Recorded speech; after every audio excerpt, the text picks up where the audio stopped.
We're gonna show you how to block your knits, and you will need blocking mats and 2 towels to do this. First, we're gonna roll up your damp garment, so make sure that it's damp and not completely soaked. And we're gonna roll it up on this towel.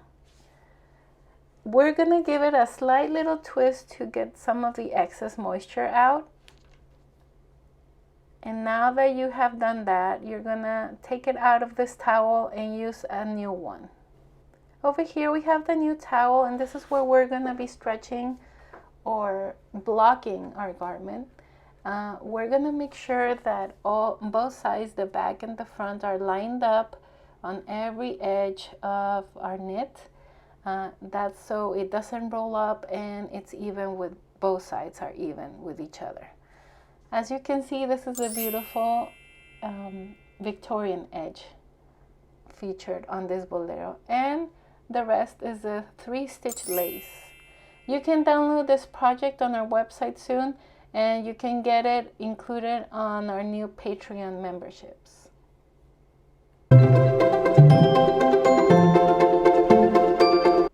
So on each edge of the project, you want to place a pin all the way to the foam, to the mats that you have.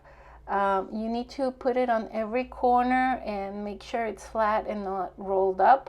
And that's what's gonna give it the shape that it truly has. And as you can see on the edges here, we are lining up both sides, the back and the front. And we're also lining up the waves that are at the bottom of the piece.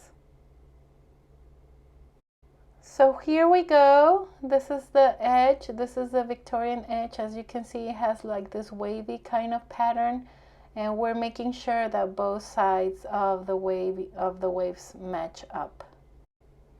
Thank you for watching. We do have many other blocking tutorials and knitting tips, so please follow on the playlist that you can find on the description or the comments. Thank you.